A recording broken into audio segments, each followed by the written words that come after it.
Centro del Riñón Guadalajara, Hospital Country 2000 y FR Seguros presentan.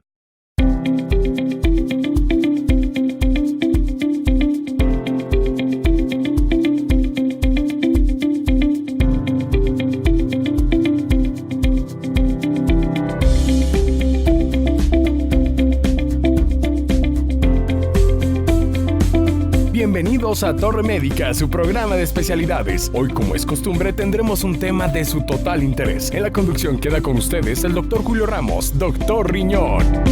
Muchas gracias, Milalo, por esta bienvenida y gracias a ustedes por acompañarnos como cada semana en Torre Médica.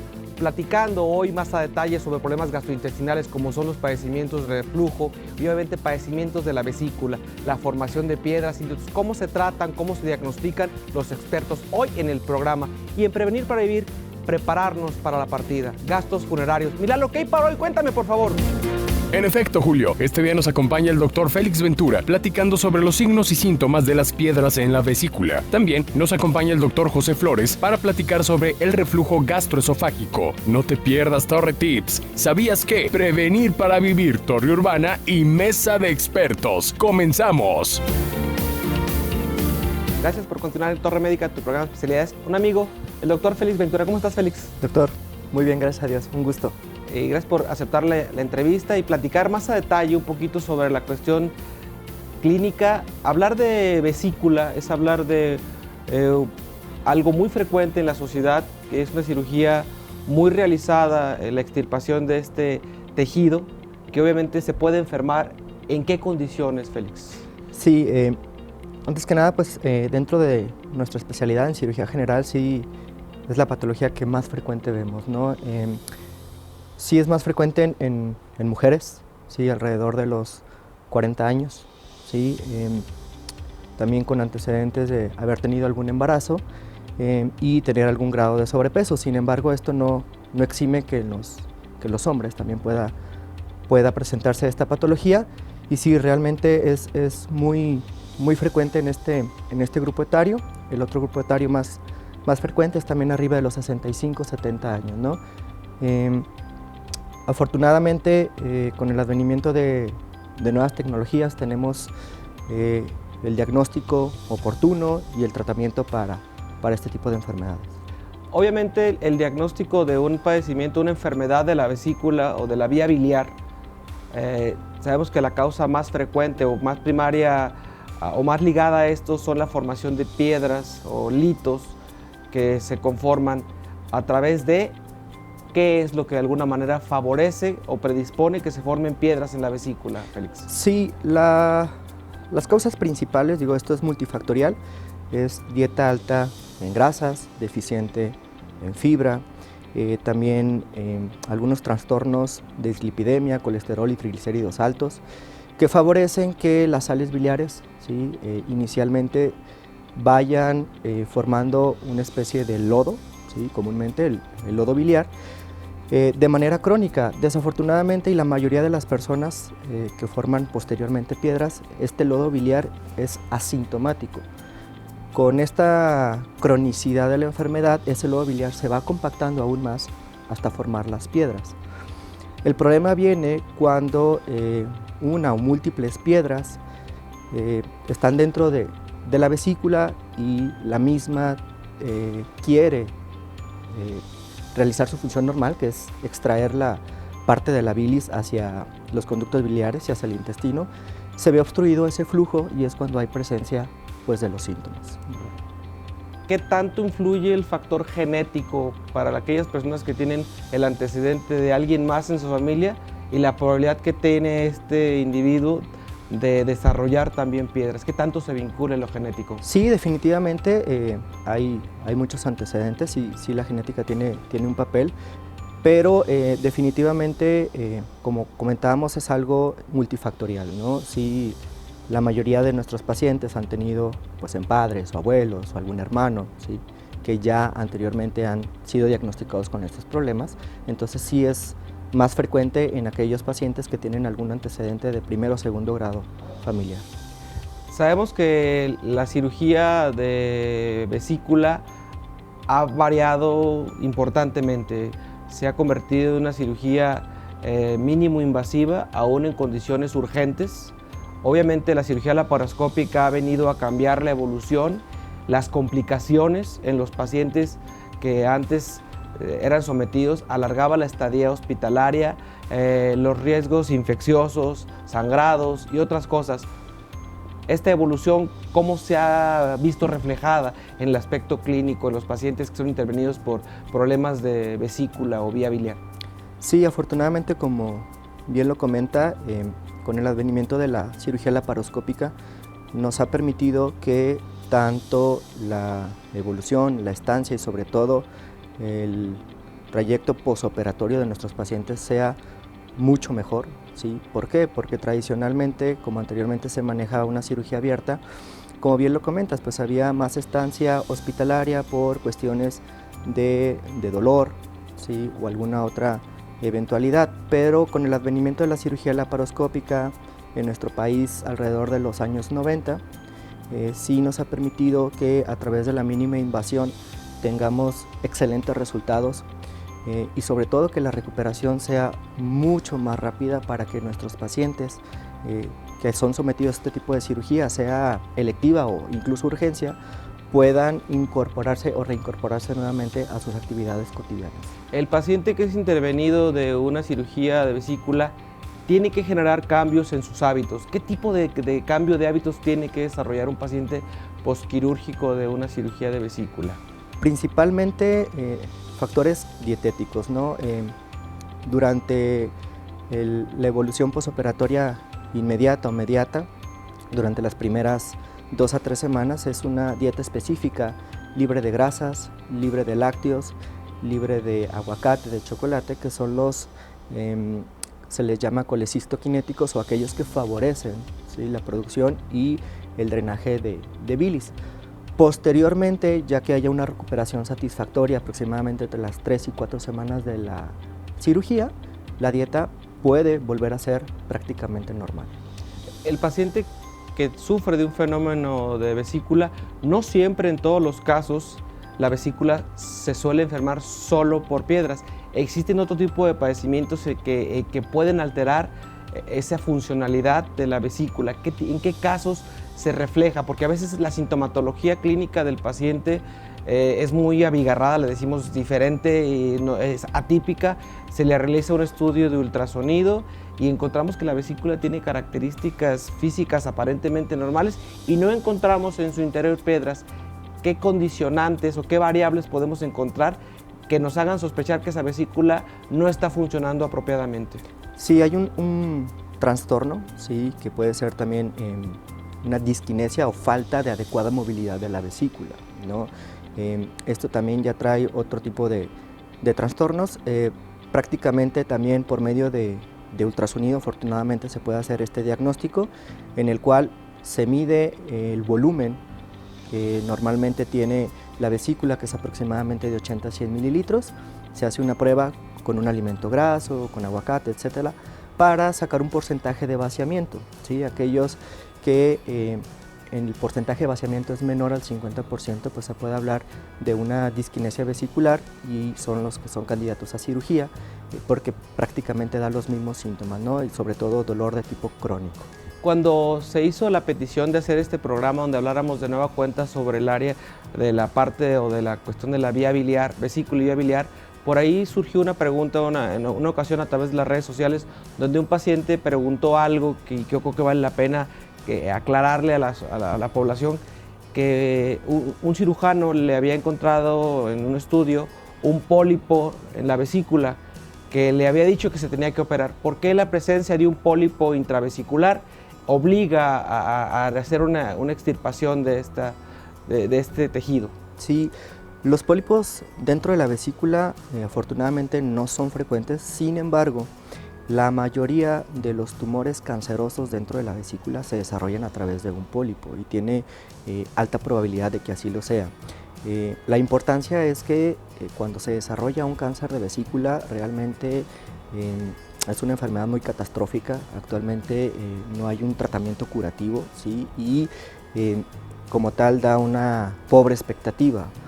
Por eso cuando se hace un diagnóstico incidental, un hallazgo en un ultrasonido, sí se le recomienda al paciente hacer la extirpación de vesícula precisamente para evitar el riesgo de desarrollo de cáncer. Entonces yo creo que la respuesta está clara para aquel individuo que hizo favor de mandarnos la pregunta a través de las redes sociales, donde la presencia de un pólipo y detectado a tiempo y haciendo una extirpación podemos evitarle el riesgo de que se desarrolle probablemente un cáncer de la vía biliar, y obviamente esto se convierte en algo de tipo preventivo. Félix, la verdad agradezco mucho esta primera entrevista y obviamente te invito a que te quedes con nosotros a compartir la sección de Mesa de Expertos, donde detallaremos más las conclusiones de cómo una cirugía de vesícula puede ser una cirugía electiva, cómo se prepara un paciente para esto, y compartir las experiencias que de alguna manera compartamos a través del resto de las entrevistas. ¿Te quedas conmigo? Con todo gusto. Continuamos en Torre Médica, un programa de especialidades. ¿Sabías que? Los cálculos biliares, piedras en la vesícula, son acumulaciones sólidas de bilis cristalizada que es producida en el hígado, guardada en la vesícula biliar y secretada hacia el intestino a través de los ductos biliares para ayudar a digerir las grasas. Sintonizas Torre Médica. Aún tenemos más para ti. Centro del Riñón Guadalajara, a tu servicio las 24 horas del día. Atención profesional a pacientes con padecimientos renales. Además, ultrasonido, rayos X, laboratorio y hemodiálisis. Centro del Riñón Guadalajara, Plan de San Luis 1776. Recuerda, abrimos las 24 horas del día. 3823-1001. Responsable sanitario, Dr. Luis Arturo Gómez Hernández. Cédula profesional UDG 6525360. Amigos, la Torre abrió sus puertas. Los martes y jueves son días de Torre Urbana Radio, un concepto ya al aire que te invita a verlo todo desde una perspectiva propia y positiva. Esto gracias en parte a la información proporcionada por nuestros invitados de primer nivel en vivo, quienes tocan temas fundamentales, como es la música, los deportes, la salud, entre otros. ¿Cierto, Lalo? Es correcto, así es que ya lo saben, martes y jueves de 7 a 8 de la noche. HK 960 de AM, Torre Urbana Radio. Torre Médica se renueva por ti. Más contenido, más temáticas, nueva imagen e invitados de primer nivel. Se parte de esta renovación los domingos por Canal 4 a las 7:30 de la noche y los miércoles a las 7 de la noche por Más Visión. El compromiso y la prevención siguen presentes en Torre Médica, tu programa de especialidades. Specchia, tu agencia de multimedios publicitarios, como publicidad en restaurantes de la ciudad, espectaculares, vallas móviles, vallas fijas, parabuses, edecanes y activaciones BTL. Specchia. Contáctanos al 33350761 y 38562927. Specchia.com. Ver cómo amanece cada día es algo que no tiene precio. La sonrisa de los más pequeños, saberte una persona exitosa. En Hospital Country 2000 nos esforzamos cada día en buscar tu bienestar y salud con un trato digno y humano. Hospital Country 2000, Avenida Jorge Álvarez del Castillo número 1542, Colonia Chapultepec Country. Teléfono 3854-4500.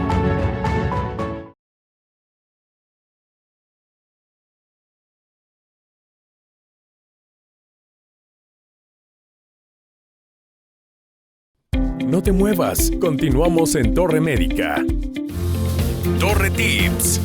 De acuerdo con un experto, además de ser mujer, algunos de los principales factores de riesgo para desarrollar piedras en la vesícula biliar son ser mayor de 60 años, tener sobrepeso u obesidad, padecer diabetes, bajar de peso rápidamente, estar embarazada, consumir una dieta rica en grasas, consumir una dieta rica en colesterol, consumir una dieta baja en fibra, tener antecedentes familiares de la afección, tomar medicamentos que contienen estrógeno como los fármacos de terapia hormonal. Aquí te dejamos 3 medidas para prevenir su aparición. No saltarse las comidas. Se debe tratar de mantener las comidas habituales cada día. Saltarse comidas o ayunar puede aumentar el riesgo de cálculos biliares. Perder peso lentamente. Si se necesita bajar de peso, se debe ir despacio. La pérdida rápida de peso puede aumentar el riesgo de cálculos biliares. Lo ideal es bajar de medio a 1 kilogramo a la semana. Mantener un peso saludable. Esto se puede lograr reduciendo el número de calorías que se ingiere y aumentando la cantidad de actividad física que se realiza.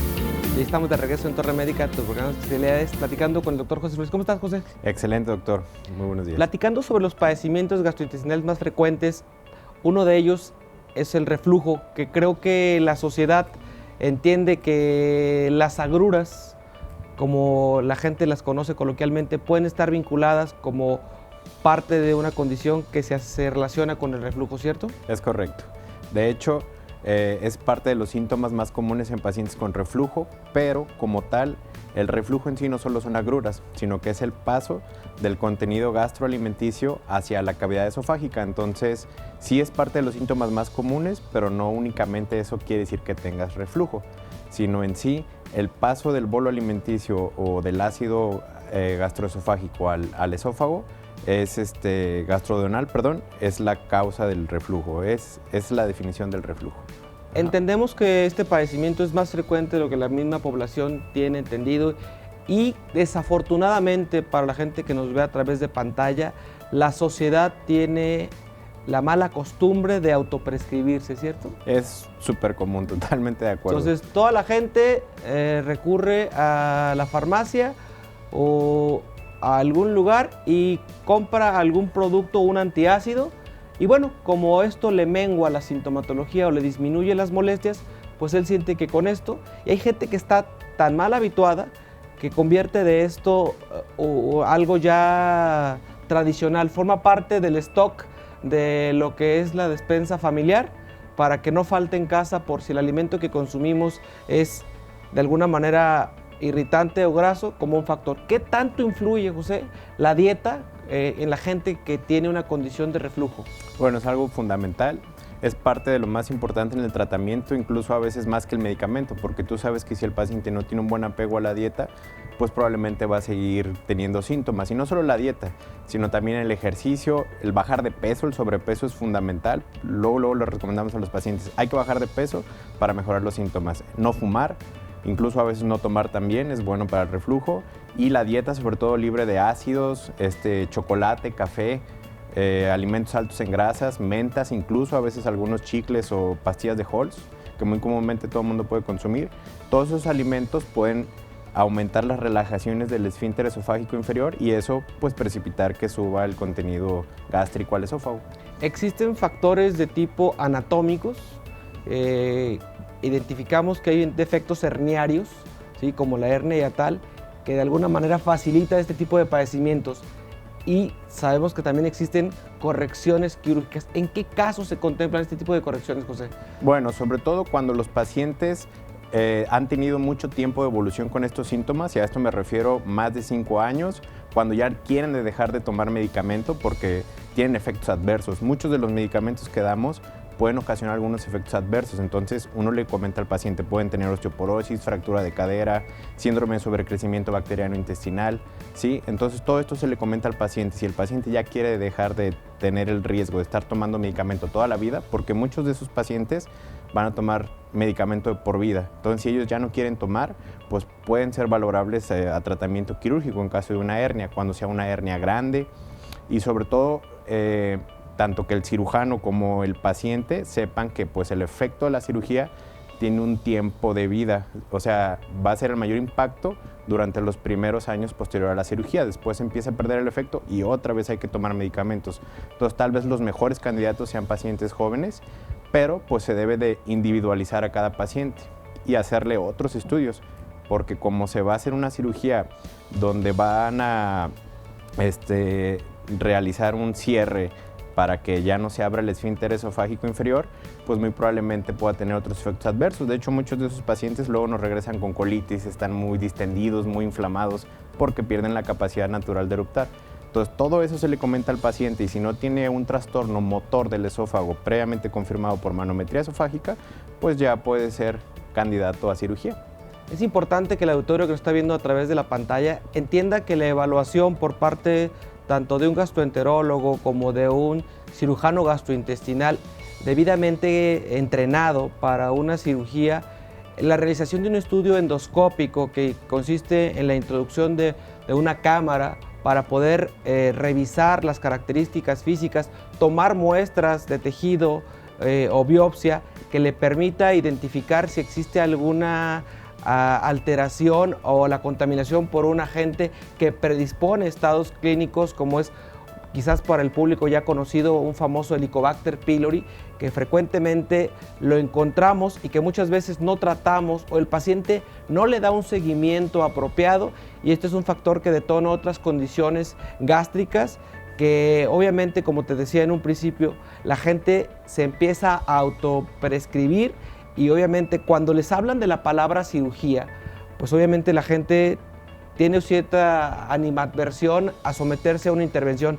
Quiero decirles que la cirugía gastrointestinal ha evolucionado, lo decíamos en la primera entrevista con el doctor Félix Ventura, donde hablábamos que la cirugía laparoscópica, tanto para la cuestión de la vía biliar como para la cuestión de trastornos esofágicos severos en fenómenos herniarios, la funduplicatura, que se llama funduplicatura de Nissen, ha dado la permisibilidad en manos expertas de que la gente mejore su calidad de vida, ¿cierto? Es correcto, sí. De hecho, sí ha ido evolucionando mucho todas las técnicas quirúrgicas. Actualmente ya la mayoría las hacen por laparoscopía. Y de hecho han salido nuevos tratamientos. Uno de ellos se llama Stretta. Es un tratamiento que consiste en aplicar un tipo de ablación térmica en la parte distal del esófago mediante unas agujas que salen a través de un transductor. Y eso incluso en hernias pequeñas puede mejorar mucho los síntomas de los pacientes sin que se tengan que someter a cirugía.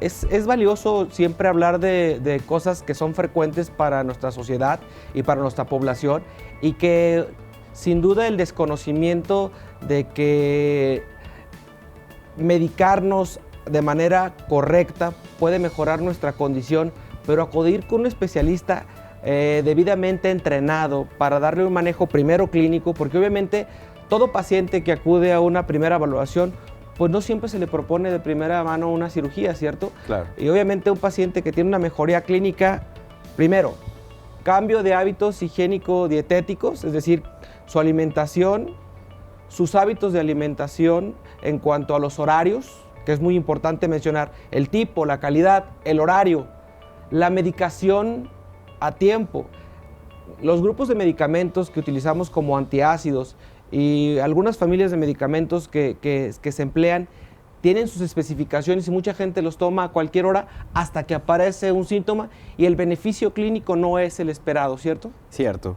Y eso es porque muchas veces se cataloga mal al paciente, y esto es debido a que como se automedican, no sabemos qué tipo de reflujo tiene, porque el reflujo se divide. Entonces, no todos los pacientes se manejan igual. Y esto se va a dividir con una endoscopía. Entonces, la endoscopía nos va a servir para catalogar al paciente como reflujo erosivo y reflujo no erosivo, ¿sí? Si vemos que tiene esofagitis, eso nos confirma el diagnóstico y ya le vamos a dar medicamentos encaminados a curar esa mucosa erosionada. Pero si no tiene esofagitis, ahora sí hay que confirmar que tenga reflujo, y ahí ya nos pasamos a una pH-metría y vemos qué tipo de reflujo tiene, ácido, no ácido, tiene algún tipo de gas, y si está todo normal, ahí muy probablemente pues hay que descartar otros trastornos manométricos o incluso funcionales, como pirosis funcional, que pueden ser pacientes que no tengan realmente un componente anatómico o un defecto de vaciamiento o aclaramiento esofágico, sino más bien es un trastorno del estado de ánimo que le puede condicionar sensación de reflujo sin que realmente tenga reflujo.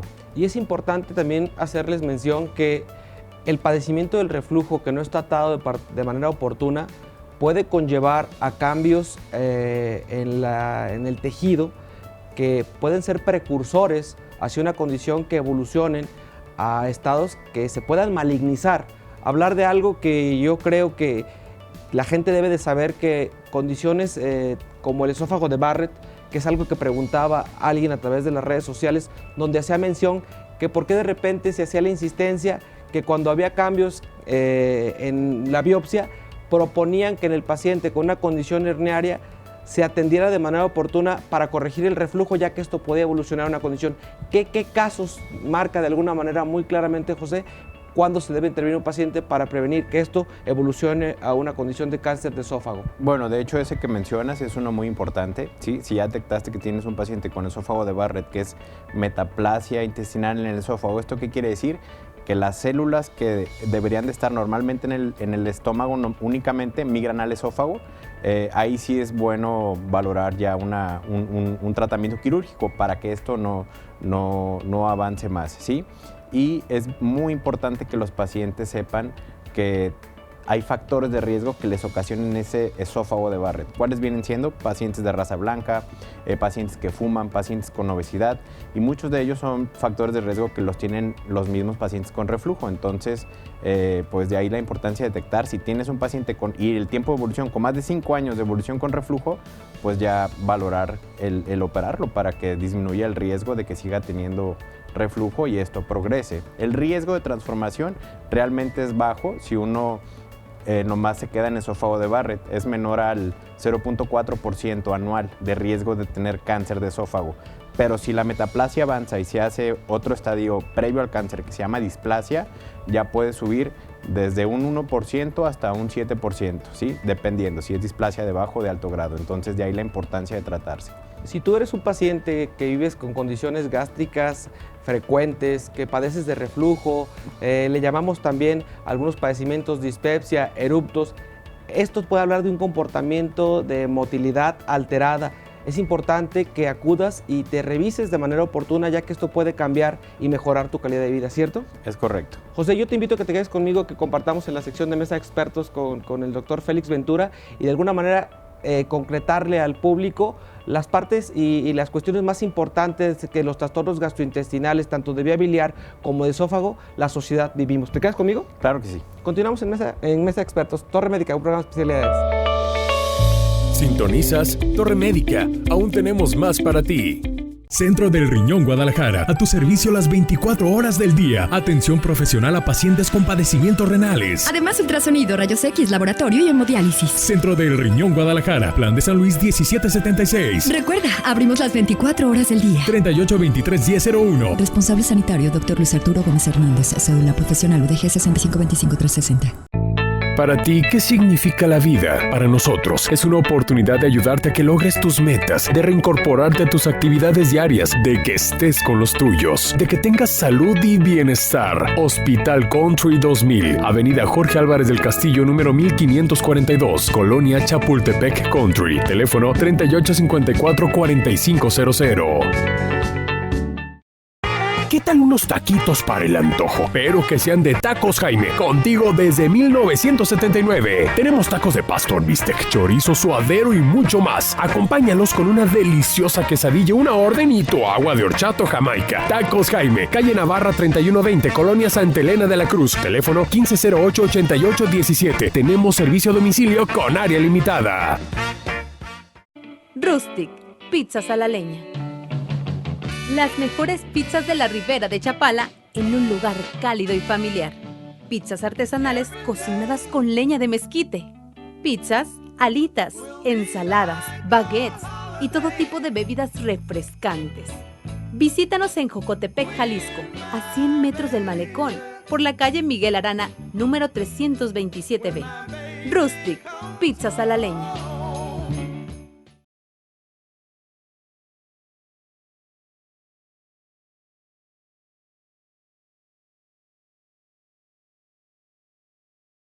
No te muevas, continuamos en Torre Médica. FIR Seguros presenta Prevenir para Vivir. Nos da mucho gusto que siga con nosotros en Torre Médica en esta tan gustada sección Prevenir para Vivir, hoy con una temática que al igual que el resto de las que manejamos para usted, buscan desde luego la prevención, que es lo más importante para nosotros. Me da mucho gusto saludar en este espacio al ingeniero Héctor Alejandro Ramos. ¿Cómo está, ingeniero? Muy bien, muchas gracias, Lalo, gracias por la invitación. Qué bueno que está con nosotros. Gracias. Licenciado Rafa, ¿cómo estamos? Muy bien, muchas gracias. ¿Tú cómo estás? Listos para platicar sobre una temática que pudiéramos decir, a mí en este momento no me ocupa, no me preocupa, pero es cierto que la vida muchas veces no avisa y cuando sufrimos de una situación, concretamente hablando de la pérdida de un familiar, muchas veces no sabemos qué hacer, sobre todo por lo que monetariamente implica eso. Entonces, yo te preguntaría, Alex, en este sentido, ¿cuánto cuesta? ¿Qué diferencias? Mejor dicho, cuando hablamos de un seguro de servicios funerarios, ¿esto implica qué?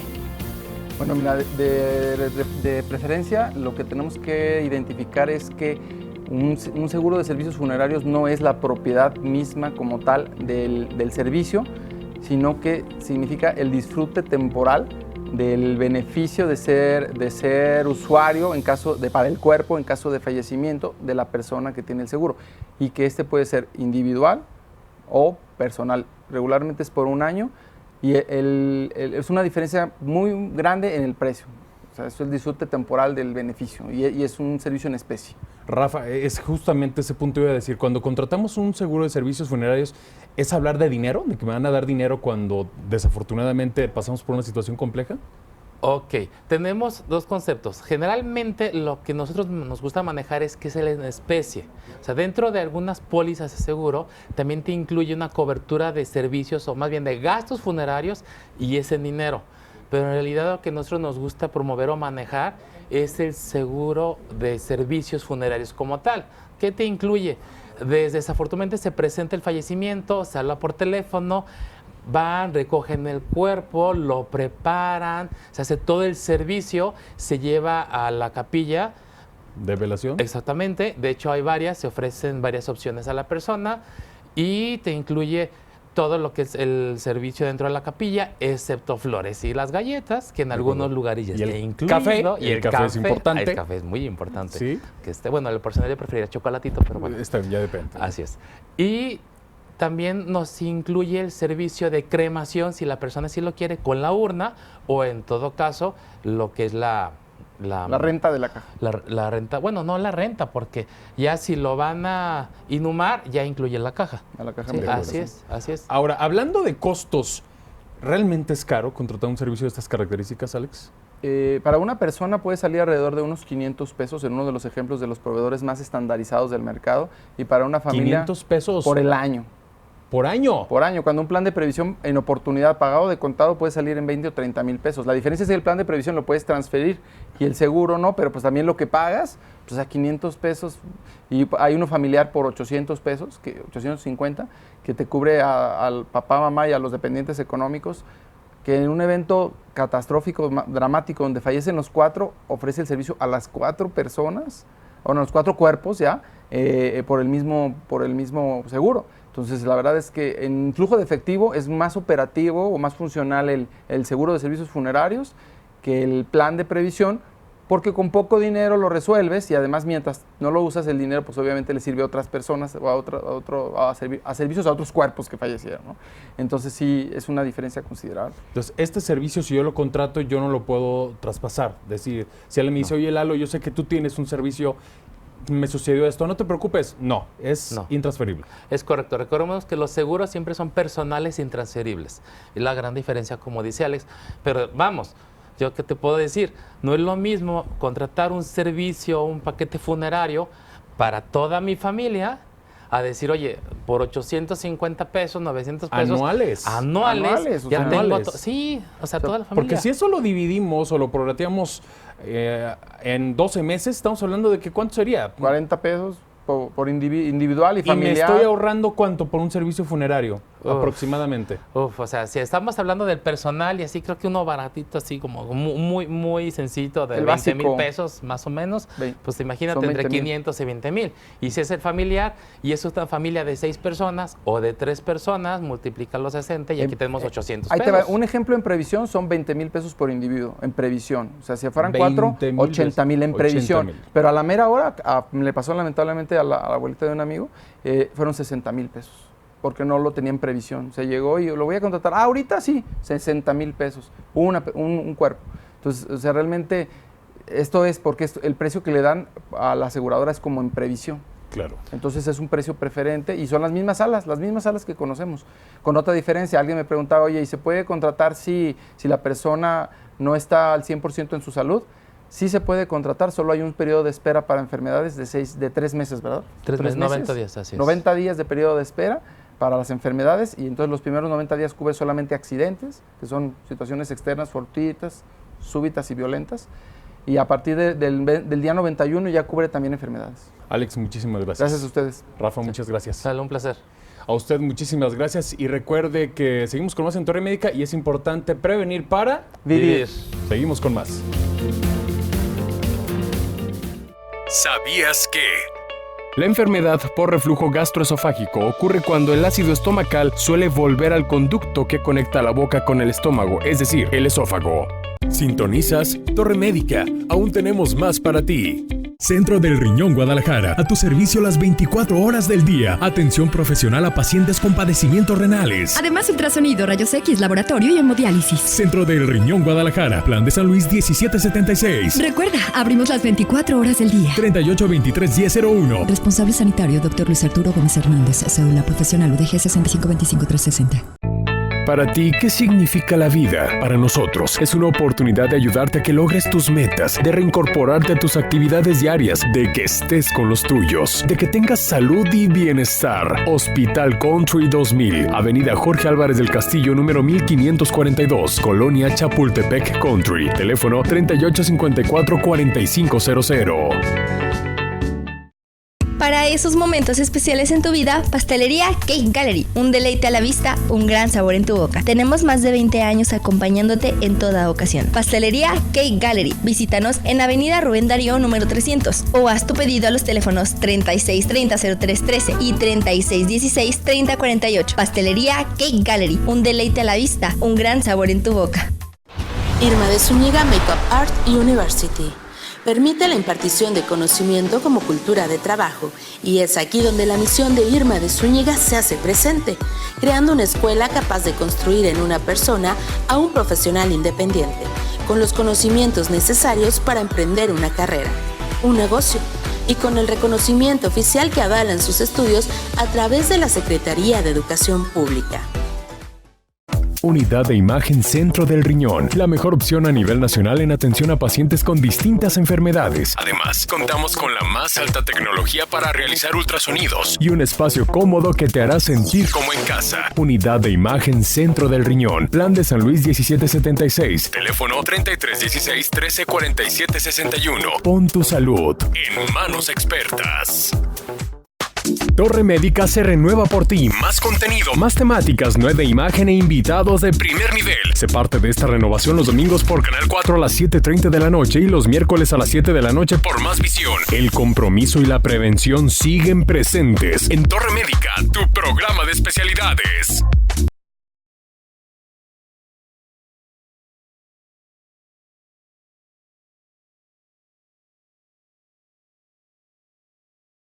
No te muevas, continuamos en Torre Médica. Torre Urbana. Seguimos con más en Torre Médica, su programa de especialidades. Esto es Torre Urbana, doctor, amigos, con una temática por demás interesante, las enfermedades gastrointestinales. Importante, todos en la vida vivimos alguna experiencia gastrointestinal, padecemos de agruras, acidez, indigestión, algún padecimiento que lo vincula a esto. Atenderlo de manera oportuna puede cambiar mucho nuestra calidad de vida, Lalo. Y sobre todo, algo que se ha insistido bastante, doctor, empezando por usted, no automedicarse, porque sabemos que existen medicamentos de venta libre que se toman como si fuese agua y a largo plazo trae sus consecuencias. Sí. Es valioso. ¿Qué sabe la gente, Lalo? ¿Le parece si vamos a verlo? Vamos. Amiga, ¿qué has oído hablar sobre los cálculos biliares y reflujo? Bueno, sobre los cálculos biliares, que son muy dolorosas, que a veces las operan. Y el reflujo que las ocasionan los lácteos, comida irritante, picante. ¿Tú has sufrido de reflujo como tal? Sí. ¿Cómo lo has tratado? Yo tomo medicamento, a veces omeprazol para tratar el reflujo o magnesio de aluminio. Muy bien. Y con eso sí. Amiga, ¿qué has oído hablar de los cálculos biliares o reflujo? ¿Has experimentado alguno de estos? El reflujo sí, te quema por dentro, sientes como que se te regresa la comida. ¿Cómo has tratado esa parte? He tomado leche de magnesia. ¿Has ido con algún médico a tratarlo? Sí, él me recetó la leche de magnesia. Muy bien. Amigo, cuéntame, ¿qué has oído hablar respecto a los cálculos biliares y reflujo? Pues es algo que tiene que ver como con las piedras en los riñones. Y pues es algo que necesariamente se tiene que hacer una operación. Muy bien, y en el caso del reflujo, ¿a qué te suena? Como a la gastritis. Bien. Que pues a veces llegamos a tener muchos de nosotros.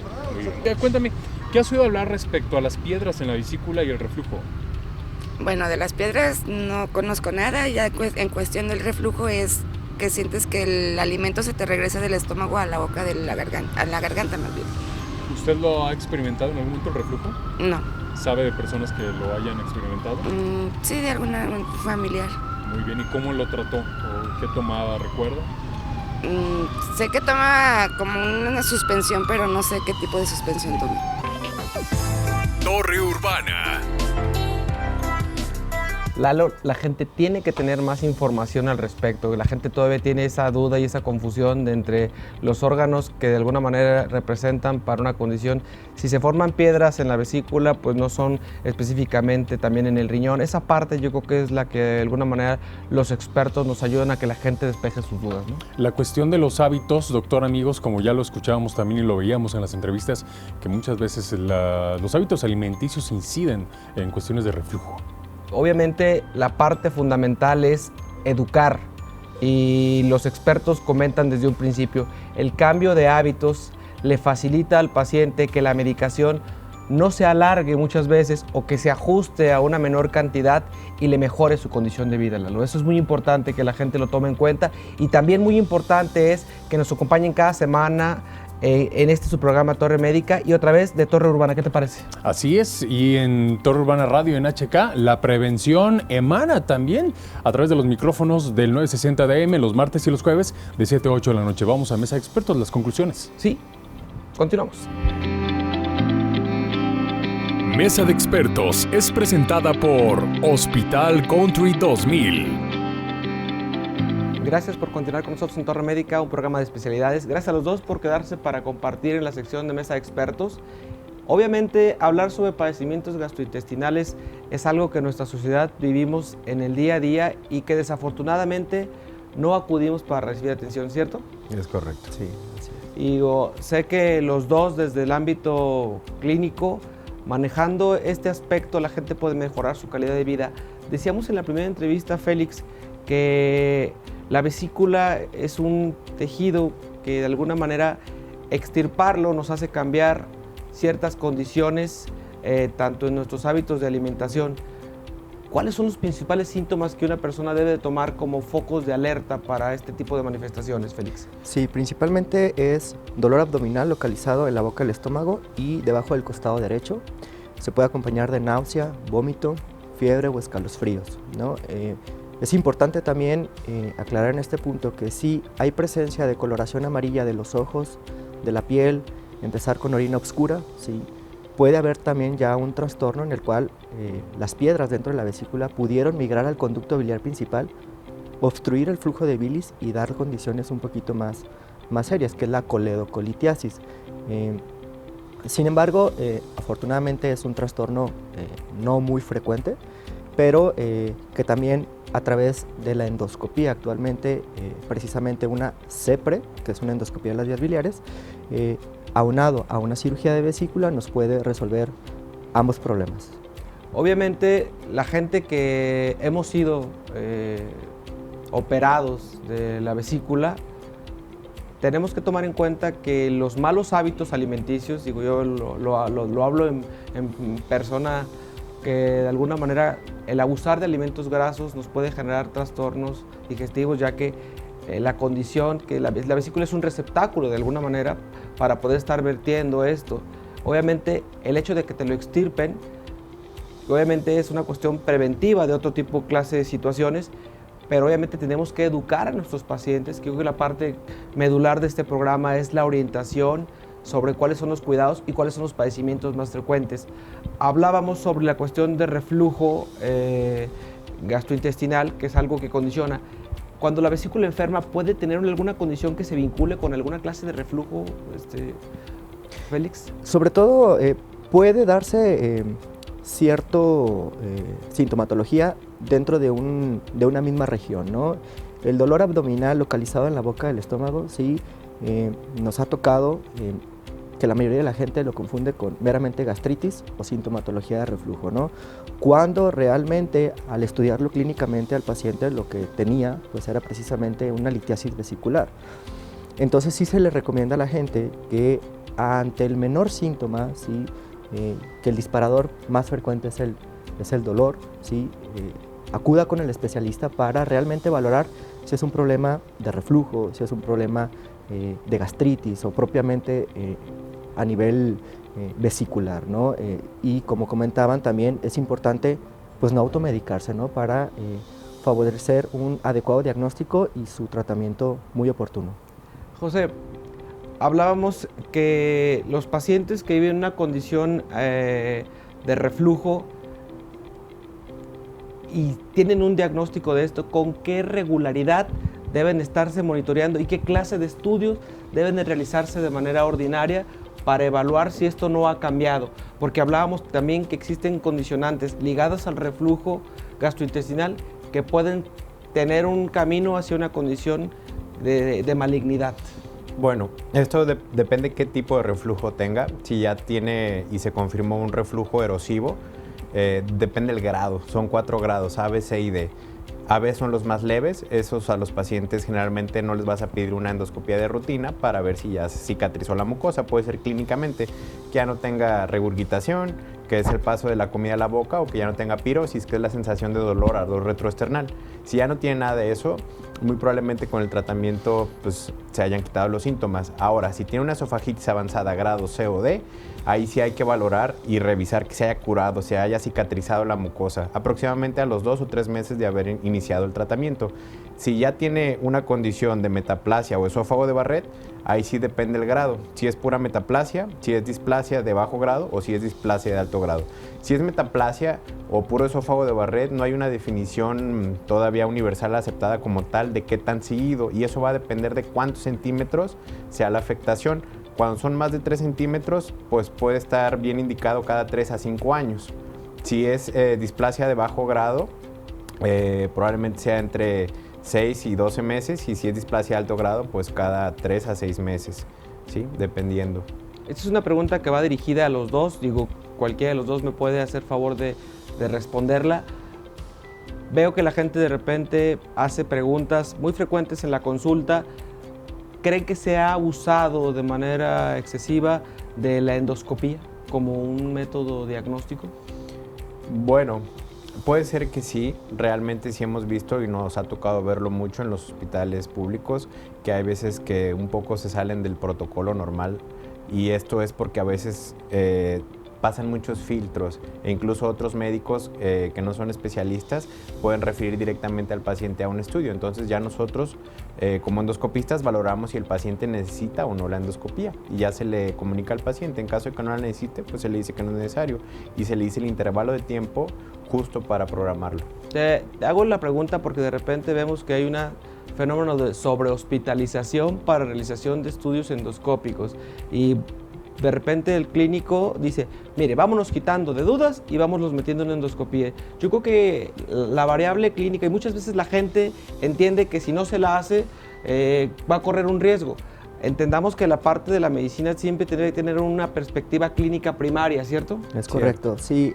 Como bien lo comentaba el doctor José, hay ya ciertos datos pivotes para realmente si son o no indicativos a una endoscopía. Nosotros como endoscopistas pues buscamos eso, ¿no? Como bien lo dice usted, doctor, no abusar, ¿sí?, de procedimientos endoscópicos, sea del tracto gastrointestinal superior o inferior, ¿no? Ya tenemos datos o síntomas o cronicidades de ciertas enfermedades que nos hacen buscar y sospechar de ciertas enfermedades que pueden diagnosticarse y tratarse también a través de endoscopía, colonoscopía, etcétera. Eso, de algún modo, para la gente que nos ve a través de la pantalla, la responsabilidad que tenemos como profesionales de la salud y hacer una buena evaluación. Hemos olvidado mucho el médico la parte del interrogatorio. La gente no queremos estar enferma, lo entendemos, pero tampoco queremos acudir con un especialista, y primero recurrimos a la cuestión alternativa, a la herbolaria, aunque a veces hacemos una sobreinversión mayor a lo que puede representar una atención primaria por parte de un especialista, y ya cuando las cosas no fueron logradas o alcanzadas mediante estos métodos, entonces es cuando llegamos, pero a veces empeoramos las cosas.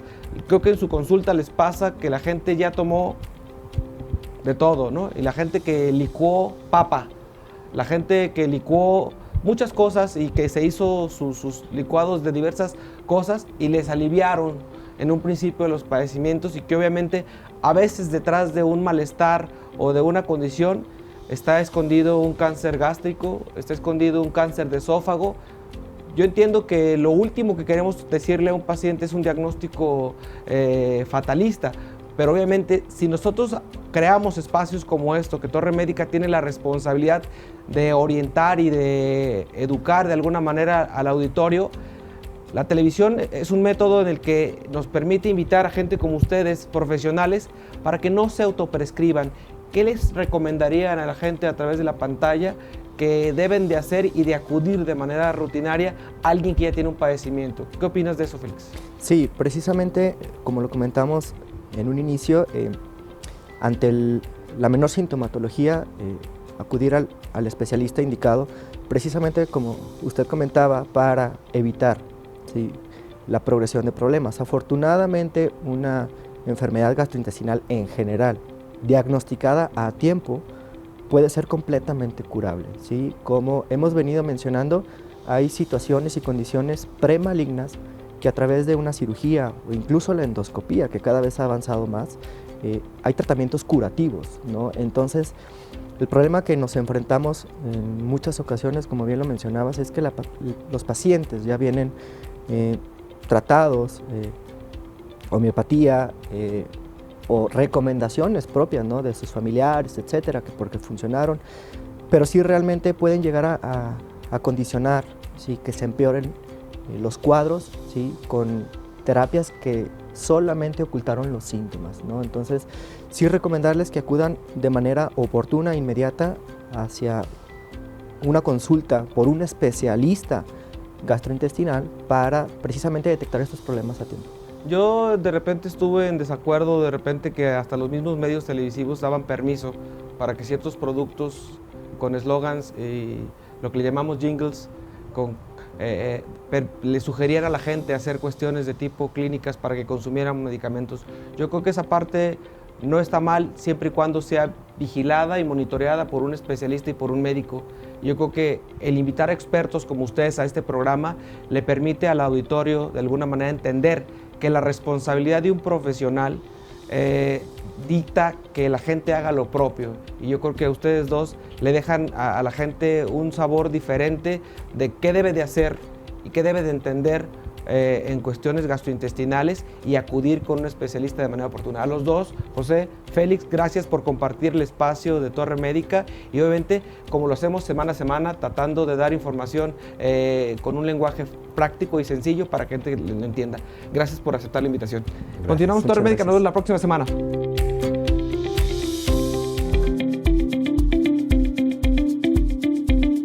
Centro del Riñón Guadalajara, Hospital Country 2000 y FIR Seguros presentaron